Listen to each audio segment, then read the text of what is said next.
E. When I got married, I believed I had found my happily ever after.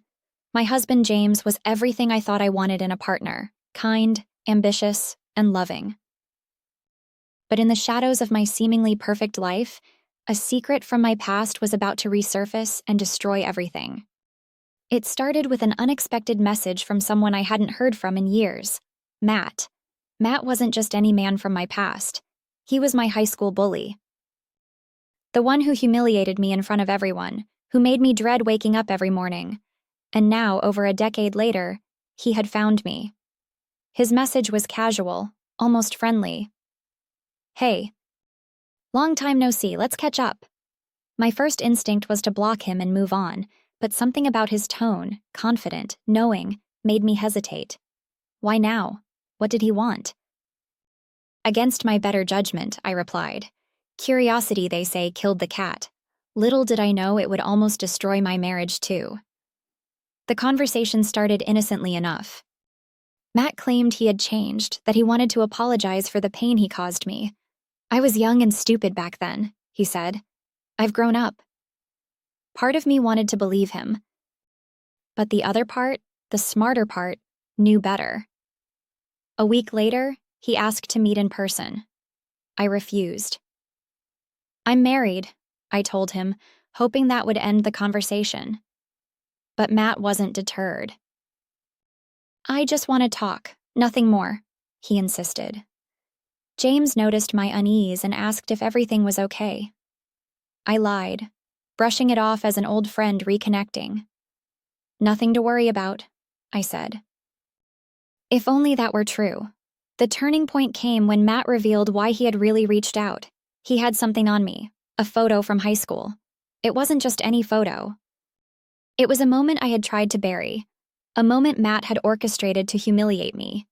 He had taken it without my knowledge, and now he was using it as leverage. "I'm sure your husband would love to see this," he said, his words dripping with menace. I felt my world crumble. That photo wasn't just embarrassing, it was incriminating. James was a man of principles, someone who believed in honesty and integrity. If he saw that photo, he wouldn't just question my past, he would question me. "What do you want, Matt?" I asked, my voice trembling. His reply was chilling. "I want you to come to my place, alone, and bring your dog." The demand was bizarre, unsettling.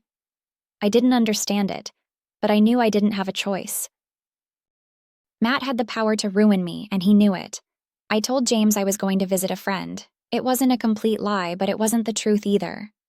As I drove to Matt's house, my mind raced with possibilities. What was he planning? Why did he want my dog? None of it made sense. But when I arrived, the pieces started to fall into place. Matt greeted me with a smirk that sent shivers down my spine. He looked older, but the arrogance was the same. He led me inside, where a large, intimidating dog barked from a corner. "Meet Bruno," he said, gesturing to the beast. "He's part of the plan." The plan. The word hung in the air like a storm cloud. Matt explained what he wanted. He wanted me to train his dog using my own. "Bruno's aggressive," he said, "but your dog can calm him down. It's like therapy." His explanation was absurd, but his tone left no room for argument. He had me trapped, and he knew it. The next few weeks were a nightmare. I found myself sneaking away to Matt's house, my heart pounding with fear and guilt. James noticed my absences and started asking questions. "Where are you going all the time?" he asked. I lied again, telling him I was volunteering at an animal shelter. The lies piled up, each one heavier than the last. Matt's demands escalated. He wanted more time, more attention. "You're not just here for Bruno," he said one day, his voice low and suggestive. "You're here for me." My stomach churned. I knew where this was headed. And I was powerless to stop it. Matt was playing a game and I was his pawn. One evening, after another tense session with Bruno, Matt cornered me. "You used to hate me," he said, his eyes locking onto mine. "But I see the way you look at me now."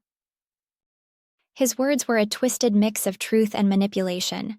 I didn't hate him anymore. I feared him. And that fear was starting to blur the lines between right and wrong. James's suspicions grew. He confronted me, demanding to know what was going on. "I feel like I don't even know you anymore," he said, his voice breaking. The pain in his eyes was unbearable. I wanted to tell him everything. But I couldn't. Matt had made sure of that. The breaking point came when Matt crossed a line I never thought he'd dare approach. "Leave James," he said. "You and I have unfinished business."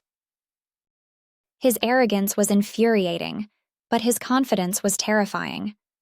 Matt believed he owned me, that he could dictate my life. And for a moment, I almost believed it too.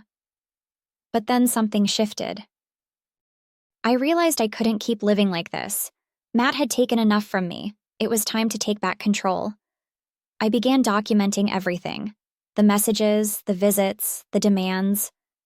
I needed proof. Not just for James, but for myself. I needed to see the truth laid out in black and white. When I finally confronted Matt, he was furious. "You think you can outsmart me?" he sneered. But I had the upper hand now. I showed him the evidence, the messages that painted a clear picture of his manipulation. "If you don't leave me alone," I said, "I'll take this to the police." Matt's reaction was explosive. He threatened me, tried to intimidate me, but for the first time, I didn't back down. I had faced my fear, and I had won. When I got home, I told James everything. The lies, the blackmail, the photo. I expected him to be angry, to walk out and never look back. But instead, he held me and said, "We'll get through this. Together." In the end, Matt's plan backfired. He lost his power over me, and I gained a new strength I didn't know I had. My marriage wasn't perfect, but it was real. And that was worth fighting for. After James and I reconciled, I thought the nightmare was over. But Matt wasn't finished with me. A week later, I received an anonymous package in the mail. Inside was a USB drive and a note. "This isn't over." My stomach dropped as I plugged it into my laptop.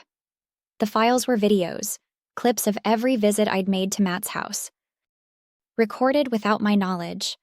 My heart pounded as I realized the implications. He had been watching me, recording me, and now he was threatening to use those videos as ammunition. Panic surged through me. I felt trapped again, as though Matt had pulled me back into his twisted web.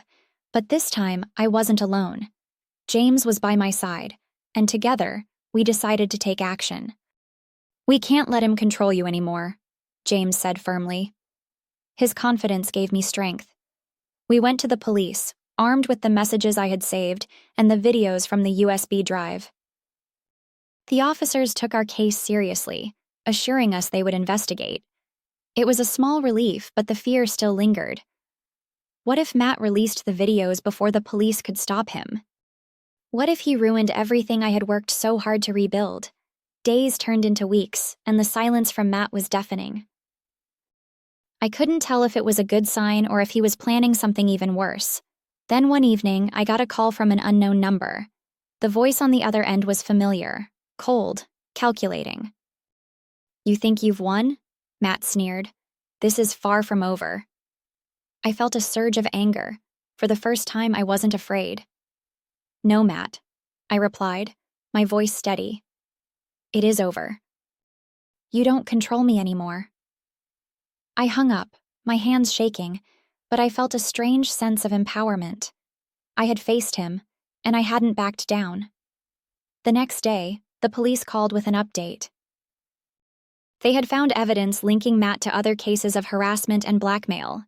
He had been targeting women for years, using their secrets to manipulate and control them. The thought made my skin crawl, but it also gave me hope. He couldn't hide forever. When Matt was finally arrested, it felt like a weight had been lifted off my shoulders. The relief was overwhelming. But so was the anger. How had I let him hold so much power over me? How had I let him manipulate me into believing I was helpless? In the months that followed, James and I worked to rebuild our relationship. It wasn't easy. The lies and secrets had left scars, but they also taught us the importance of trust and communication. We started attending therapy, not just to heal from what had happened, but to strengthen the bond between us. Looking back, I realized that Matt's reappearance in my life had forced me to confront my past and my fears. It had shown me how much I was willing to fight for the people I loved and for myself. My marriage wasn't perfect, but it was stronger than ever.